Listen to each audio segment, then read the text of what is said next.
Hello everyone and welcome to my channel. आज के इस वीडियो में हम बीएससी सेमेस्टर 6 की केमिस्ट्री की प्रैक्टिकल फाइल देखने वाले हैं। So let's start without wasting your time. सबसे पहले तो ये केमिस्ट्री का कवर है, प्रैक्टिकल फाइल का कवर है। उसके बाद हम इंडेक्स देखते हैं। इंडेक्स में सबसे पहला जो एक्सपेरिमेंट हमने लिखा है वो है to determine the temporary and permanent hardness of tap water, जो कि पेज नंबर 1 से 4 तक है। उसके बाद सेकेंड एक्सपेरिमेंट हमने लिखा है to prepare buffer solution using acetic acid and sodium acetate and to determine the pH of the prepared buffer solution. ये हमने सेकेंड एक्सपेरिमेंट लिखा है। उसके बाद जो थर्ड एक्सपेरिमेंट है वो लिखा है to synthesize benzilic acid from benzoin. And fourth experiment जो है वो है to determine the specific rotation of cane sugar solution with the help of polarimeter. ये 4 एक्सपेरिमेंट्स हमने लिखे हैं। So let's start with experiment number 1, जो कि है to determine the temporary and permanent hardness of tap water. इसमें सबसे पहले हमने ऑब्जेक्ट लिखा है, उसके बाद केमिकल रिक्वायरमेंट्स लिखी हैं, उसके बाद थ्योरी लिखी है। थ्योरी को लिखने के बाद प्रोसीड्यूर लिखा है। ये एक फॉर्मूला है, temporary hardness is equal to total hardness minus permanent hardness. ये इसके बाद हमने प्रोसीड्यूर लिखा है। प्रोसीड्यूर लिखने के बाद हम नेक्स्ट पेज पे आ रहे हैं, तो यहाँ पे कुछ रिएक्शंस लिखी गई हैं। पहला जो EDTA है वो इनसॉल्युबल इन वाटर है एंड दूसरा जो है वो सॉल्युबल इन वाटर है। ये जो इंडिकेटर है उसका फॉर्मूला लिखा हुआ है, मॉलिक्यूलर फॉर्मूला लिखा है, उसका स्ट्रक्चर बना के। इसके बाद जो आगे का प्रोसीड्यूर है सेकेंड पेज पे जो हमें लिखना है वो लिखा गया है। प्रोसीड्यूर कंप्लीट होने के बाद ऑब्जर्वेशन लिखा गया है, उसमें टेबल नंबर 1 टेम्परेरी हार्डनेस को दिखा रही है। फिर हम आते हैं थर्ड पेज पे, वहाँ पे टेबल नंबर 2 हमें दिखेगी। उसके बाद कैलकुलेशन हम करेंगे। कैलकुलेशन में सबसे पहले टेम्परेरी हार्डनेस की कैलकुलेशन है। उसके बाद हम आएंगे पेज नंबर 4 पे, वहाँ पे जब टेम्परेरी हार्डनेस की कैलकुलेशन कंप्लीट हो जाएगी उसके बाद हम परमानेंट हार्डनेस की कैलकुलेशन करेंगे एंड रिज़ल्ट आखिरी में लास्ट में हम रिज़ल्ट लिखेंगे। टेम्परेरी हार्डनेस की वैल्यू आई है 550 mg/लीटर एंड परमानेंट हार्डनेस की वैल्यू आई है 90.227 mg/लीटर। अब हम टोटल हार्डनेस की बात करें तो total hardness is equal to temporary hardness plus permanent hardness. इन दोनों का सम कर देंगे तो हमें रिक्वायर्ड वैल्यू मिल जाएगी। तो यहाँ पे ये एक फर्स्ट एक्सपेरिमेंट कंप्लीट होता है। अब हम आएंगे एक्सपेरिमेंट नंबर 2 पे, जो कि है to prepare the buffer solution using acetic acid and sodium acetate and to determine the pH of the prepared buffer solution. इसके लिए सबसे पहले मटेरियल रिक्वायर्ड जितने हैं वो हम लिखेंगे। उसके बाद थ्योरी लिखी गई है। फिर टाइप ऑफ बफर सोल्यूशन, कितने टाइप के होते हैं वो लिखे गए हैं, acidic buffer and basic buffer. फिर हम आते हैं पेज नंबर 2 पे, जहाँ पे preparation of 1 normality oxalic acid लिखा गया है। यहाँ पे 1 नॉर्मेलिटी का ऑक्सैलिक एसिड की प्रिपरेशन दिखाई गई है। फिर preparation of 0.2 normality acetic acid solution from 16 N acetic acid solution. फिर आते हैं हम थर्ड पेज पे, जो कि है जहाँ पे एक फॉर्मूला दिख रहा है pH is equal to pKa plus log salt by acid. ये लिखेंगे। ये इतना लिखने के बाद हम आ जाते हैं प्रोसीड्यूर पे। प्रोसीड्यूर लिखना स्टार्ट करेंगे। देन जो फोर्थ पेज पे हम लिखेंगे इसको नॉर्मेलिटी ऑफ NaOH सोल्यूशन, फिर नॉर्मेलिटी ऑफ एसिटिक एसिड, फिर preparation of 0.2 sodium acetate solution. इतना लिखने के बाद हम आएंगे titration with the oxalic acid. Oxalic acid के से हम टाइट्रेशन जब करते हैं ये टेबल बनाएंगे।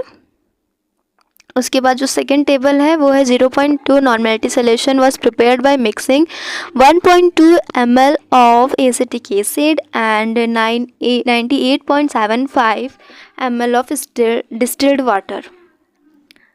इसके बाद हम नेक्स्ट पेज पे आएंगे तो वहाँ पे प्रिपरेशन ऑफ बफर सोल्यूशन लिखा गया है, टेबल बनाई गई है। हमने 32 ml पहले एसिटिक एसिड लिया है, फिर 8 ml हमने सोडियम एसिटेट लिया है, इनको मिला के 40 ml बफर सोल्यूशन बना है। इसी तरह हम 2 सोल्यूशन और बना लेंगे, 3 सोल्यूशन बनाए गए हैं। फिर रिज़ल्ट में बताया गया है कि उनकी pH कितनी आई है। तो जब हमने इतने ml एसिटिक एसिड लेकर उसकी pH निकाली तो वो कुछ इस फॉर्म में आई 4.10, 4.56, 4.99।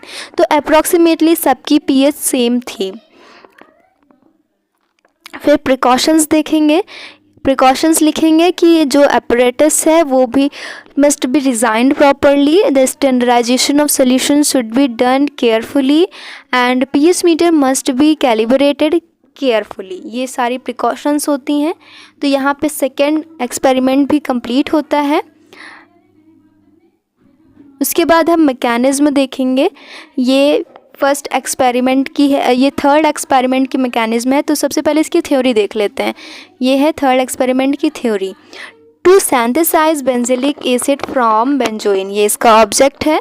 अब उसके बाद हम apparatus यूज्ड लिखेंगे, जितने मटेरियल हमें यूज़ किए हैं इस एक्सपेरिमेंट में। उसके बाद केमिकल रिक्वायर्ड, कितने केमिकल यूज़ होंगे। फिर प्रोसीड्यूर लिखेंगे। ये फर्स्ट स्टेप है जहाँ पे हम बेंजोइन टू बेंजाइल ऑक्सीडेशन कराएंगे, बेंजोइन का ऑक्सीडेशन कराएंगे। तो ये फर्स्ट स्टेप है। इसके बाद इसके जो सामने वाइट पेज होगा वहाँ पे हम ये लिखेंगे मैकेनिज़्म। स्टेप 1 का ये मैकेनिज़्म है।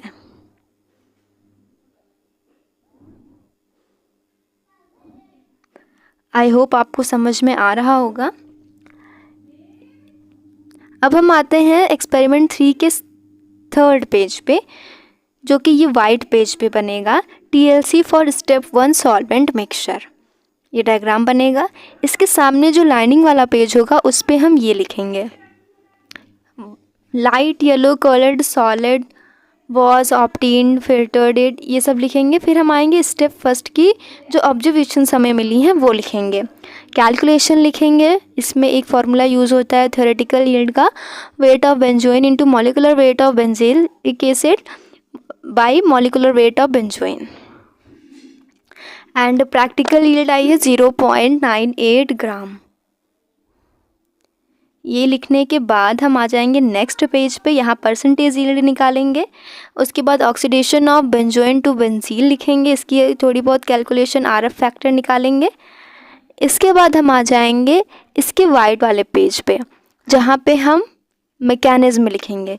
मैकेनिज़्म लिखेंगे और ये जो वाइट वाला पेज है इसके सामने जो लाइन वाला पेज होगा उस पे हम लिखेंगे ये सब जो सेकेंड स्टेप है इसके सामने वाइट वाले पेज पे लिखा जाएगा। Conversion of benzil 1,2 di ketone into benzilic acid hydroxy carboxylic acid base catalyst rearrangement, ये सेकेंड स्टेप है।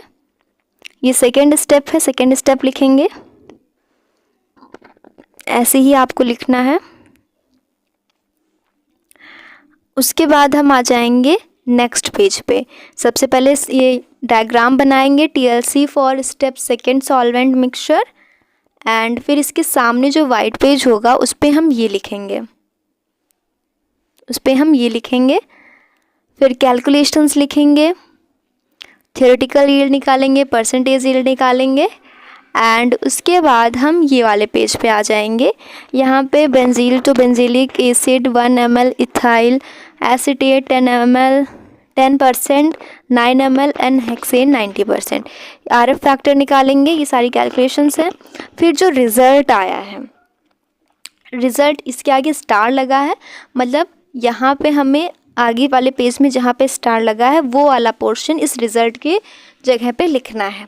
Benzil to benzilic acid step second में हमें ये मिला है, एंड अब यहाँ पे स्टार लगा है, मतलब ये वाला पोर्शन हमें वहीं पे लिखना था।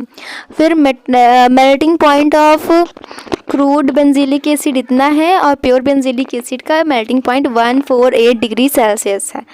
परसेंटेज यील्ड निकाला है, आरएफ फैक्टर इतना आया है, और ये वाला पोर्शन हमें पीछे ही लिखना था सबसे पहले। तो यहाँ पे ये जो एक्सपेरिमेंट नंबर 3 है वो भी कंप्लीट होता है। आई होप आपको ये वीडियो समझ में आई होगी। अब बचा है एक्सपेरिमेंट नंबर 4, उस पर हम आते हैं। हम ये पोलोरीमीटर का सेटअप बनाएंगे। ये सेटअप कुछ इस टाइप का होगा। उसके बाद हम थ्योरी लिखेंगे। सबसे पहले ऑब्जेक्ट लिखेंगे। ऑब्जेक्ट है to determine the specific rotation of cane sugar solution with the help of polarimeter. Apparatus used लिखेंगे, वो लिखेंगे। फॉर्मूले की में जो सिंबल्स यूज हुए उनका मीनिंग क्या है वो लिखेंगे। उसके बाद हम प्रोसीड्यूर लिखेंगे। प्रोसीड्यूर लिखने के बाद हम नेक्स्ट पेज पे आएंगे। नेक्स्ट पेज पे जो सेकेंड पॉइंट लिखा है वो लिखेंगे। बिल्कुल सेम ऐसे ही लिखना है। Third point, then fourth point, then fifth point, six point. ये सारे पॉइंट लिखने के बाद हम नेक्स्ट पेज पे आएंगे। वहाँ पे फिर 7th पॉइंट लिखेंगे। उसके बाद हम ऑब्जर्वेशन टेबल बनाएंगे। ये है ऑब्जर्वेशन टेबल जो कि एक्सपेरिमेंट करके हमें मिली है। इसको बनाने के बाद हम नेक्स्ट पेज पे आएंगे। नेक्स्ट पेज पे कैलकुलेशन फिर से करेंगे। कैलकुलेशन करेंगे, उसके बाद लास्ट में हम रिज़ल्ट लिखेंगे। रिज़ल्ट आया, the specific rotation of cane sugar solution is 66.2 centimetre square per gram. उसके बाद लास्ट में हम प्रिकॉशंस लिखेंगे एंड यहाँ पे जो रेस्ट प्रिकॉशंस बची थी वो लिख देंगे लास्ट में, और यहाँ पे ये एक्सपेरिमेंट कंप्लीट हो जाएगा। तो ये 4 एक्सपेरिमेंट थे जो कि BSc 6 सेमेस्टर में लिखने थे। आई होप ये वीडियो आपके लिए हेल्पफुल होगी। आई होप आपको ये वीडियो समझ में आई होगी। अगर वीडियो हेल्पफुल थी then don't forget to subscribe my channel. मिलते हैं नेक्स्ट वीडियो में।